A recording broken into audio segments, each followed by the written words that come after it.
ନୟାଗଡ଼ର ପୁରାତନ ରାମ ମନ୍ଦିର ବୁଲି ସାରିବା ପରେ ଆମେ ବାହାରିଥିଲୁ ବୈଷ୍ଣୋଦେବୀ ମନ୍ଦିର। ମା ବୈଷ୍ଣୋଦେବୀ ମନ୍ଦିର ଗଲା ବାଟରେ ଆମେ ଏଭଳି କିଛି ସୁନ୍ଦର ଦୃଶ୍ୟ ଦେଖିବା ସହ ପ୍ରାକୃତିକ ସୌନ୍ଦର୍ଯ୍ୟକୁ ଉପଭୋଗ କରିଥିଲୁ। ବାଟରେ ଗଲାବେଳେ ଆମ ନଜରରେ ନୟାଗଡ଼ ଛେନାପୋଡ଼ ପଡ଼ିଥିଲା। ଛେନାପୋଡ଼ ଦେଖି ଛାତ ଗାଡ଼ିକୁ ଆମେ ଅଟକାଇ ଦେଇଥିଲୁ। ଗାଡ଼ିରୁ ଓହ୍ଲାଇ ସମସ୍ତେ ଛେନାପୋଡ଼ ଖାଇବାର ମଜା ନେଇଥିଲୁ। ଆପଣମାନେ ଯଦି ନୟାଗଡ଼ ଆସୁଛନ୍ତି ଆଉ ଛେନାପୋଡ଼ ନ ଖାଉଛନ୍ତି ତାହେଲେ ନୟାଗଡ଼ ଆସିବା ବୃଥା। ଛେନାପୋଡ଼ ଖାଇସାରିବା ପରେ ଚାରିଚକିଆ ଗାଡ଼ିରେ ବସି ଆମେ ବାହାରିଥିଲୁ ମାଆଙ୍କ ପାଖକୁ। ଗାଡ଼ିରେ ବସିବା ପରେ ଆମେମାନେ ଏଭଳି କିଛି ସୁନ୍ଦର ଦୃଶ୍ୟ ଦେଖିବାକୁ ପାଇଥିଲୁ। ମାଆଙ୍କ ମନ୍ଦିର ପାଖାପାଖି ହେଲା ବେଳକୁ ଗୋଟେ ଗେଟ୍ ପଡ଼ିଥିଲା। ସେହି ଗେଟ୍ରେ 40 ଟଙ୍କା ଟିକେଟ୍ କାଟି ଆମେ ମନ୍ଦିର ଅଭିମୁଖେ ଯାଇଥିଲୁ। ଆମେମାନେ ଆମ ଗନ୍ତବ୍ୟସ୍ଥଳରେ ପହଞ୍ଚିବା ପରେ ଗାଡ଼ି ପାର୍କିଂ କରି ମନ୍ଦିର ନିକଟକୁ ଯିବାବେଳେ ବାଟରେ ଏମିତି କିଛି ସୁନ୍ଦର ଦୃଶ୍ୟ ଦେଖିବାକୁ ପାଇଥିଲୁ।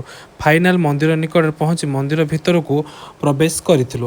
ଆଉ ଏଠି ଆସି କିଛି ନିଆରା ଦୃଶ୍ୟ ଦେଖିବାକୁ ପାଇଥିଲୁ, ଯେଉଁଠି ମାତା ବୈଷ୍ଣୋଦେବୀ ଏକ ଗୁମ୍ଫା ଭିତରେ ପୂଜା ପାଉଛନ୍ତି। ଆମେମାନେ ସେହି ଗୁମ୍ଫା ଭିତରକୁ ଯାଇଥିଲୁ, କିନ୍ତୁ ସେଠି କ୍ୟାମେରା ଆଲାଉ ନଥିଲା। ତଥାପି ଲୋକମାନେ ଜାଣିବେ ଏଠି କ'ଣ ଅଛି କ'ଣ ନାହିଁ, ସେଥିପାଇଁ ମୁଁ ଲୁଚିଛପି କିଛି ଭିଡ଼ିଓ ମୋ କ୍ୟାମେରାରେ କଏଦ କରି ନେଇଥିଲି। ଶେଷରେ ମନ୍ଦିର ବୁଲାବୁଲି ସରିବା ପରେ ଆମେ ବାହାରିଥିଲୁ ବାବା ଭୈରବ ବାବାଙ୍କ ନିକଟକୁ। ଆଉ ବାଟରେ ଗଲାବେଳେ କିଛି ଅଲୌକିକ ଘଟଣା ଆମ ସାଙ୍ଗରେ ଘଟିଥିଲା। ମାନେ ଗୋଟେ ମାଙ୍କଡ଼ ଆସି ଆମକୁ ଏକ ନଡ଼ିଆ ଫାଳଟି ଖାଇବାକୁ ଦେଇଥିଲା। ସେଇ ନଡ଼ିଆ ଫାଳ ଖାଇ ଆମେ ବାହାରିଥିଲୁ ଅନ୍ୟ ଏକ ଜାଗାକୁ। ହଁ, ଶେଷରେ ଗୋଟେ କଥା କହିବି, ଯଦି ଆପଣମାନେ ଏ ଜାଗାକୁ ଆସୁଛନ୍ତି ତାହେଲେ ଆପଣମାନେ ଅନ୍ନପ୍ରସାଦ ଖାଇବାର ସୁଯୋଗ ପାଇବେ। ମାନେ ଯଦି ଆପଣ ଟଙ୍କା ଦେଉଛନ୍ତି ତାହେଲେ ଆପଣ ଖାଇବାର ସୁଯୋଗ ପାଇପାରିବେ। ଆପଣମାନଙ୍କୁ ଜାଣିବା ପାଇଁ ଏ ଭିଡ଼ିଓଟି ମୁଁ ବନେଇଥିଲି। ଯଦି ଭିଡ଼ିଓଟି ଭଲ ଲାଗିଛି ତାହେଲେ ଲାଇକ୍, ସେୟାର, ସବସ୍କ୍ରାଇବ୍ କଲେ ମୁଁ ପାର୍ଟ 3ରେ ନୟାଗଡ଼ର ଆହୁରି ସୁନ୍ଦର ଦୃଶ୍ୟ ଆପଣଙ୍କ ପାଇଁ ଆଣିବି।